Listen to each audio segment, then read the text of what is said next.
Hey, welcome to the channel, everybody. I'm B-Hub. Really happy to have you here today. Today, we're going to be talking about some faction war tips. I want to be able to help with faction wars as much as possible because I know that some of you free-to-play players out there might be trying to figure out what's the best way to use my resources and how do I plan for the future and start thinking ahead for the faction wars. So what do we know about faction wars so far?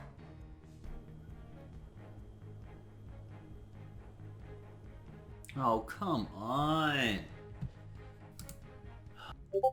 Yeah, that move's pretty good.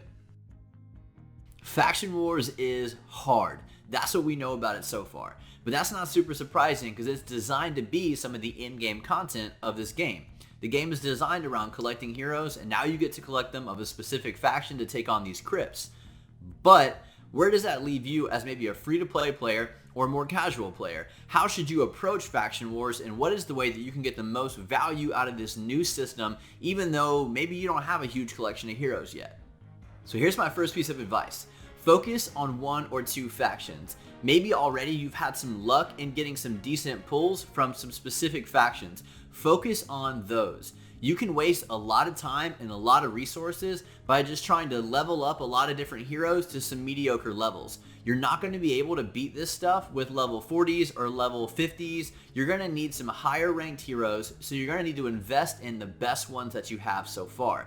Maybe you saw it earlier in some of those videos, but you can lose to the stage 7 boss with 5 level 50s. So trying to just level up a bunch of generic heroes, especially ones that might not synergize well together, is not a good investment of your time.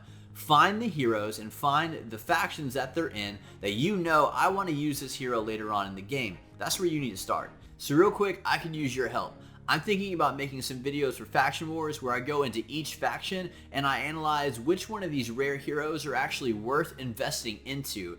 Obviously not all of them are, so I want to go through and see which one of these could actually be used later on in the game for other places and might actually be worth investing into if you happen to have them. If those are some videos that you want to see, comment below and let me know.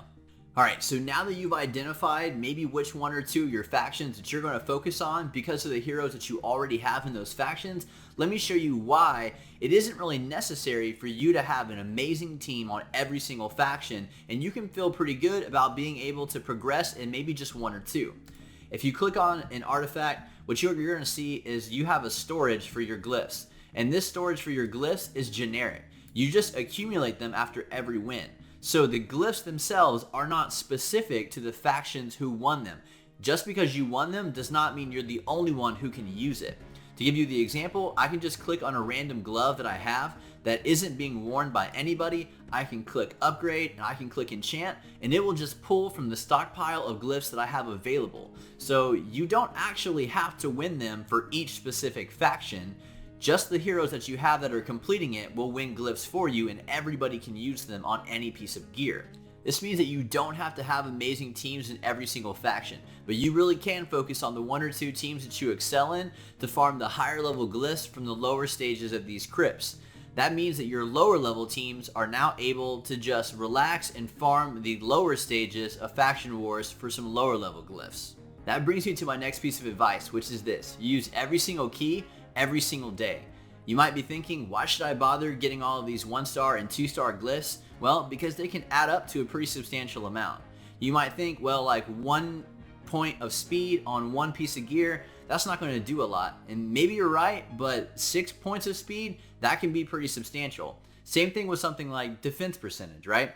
1% might not do a ton, but 6% might be able to give you the boost that you need to survive and go to the next level of whatever it is that you're trying to grind right now. So by farming these pieces every day and making sure that you use all of these keys, you can upgrade your equipment.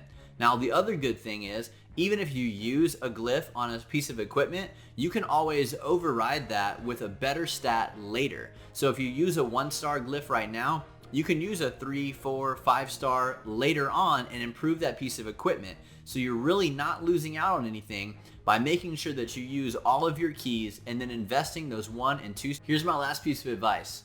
Don't waste your silver. I know it might be tempting to take the gear off your best characters and rotate it around depending on whoever's crypt is open today, but I just don't think that there's a need for that. The truth is, focus on the 1 or 2 factions that you're good at and excel there.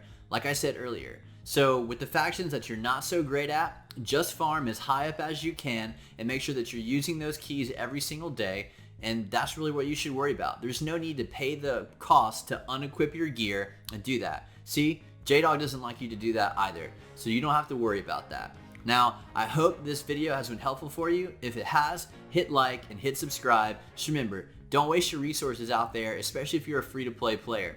Thank you so much for all the support that you guys give me. It's honestly just been super humbling lately. I really, really appreciate it. And until next time, peace out.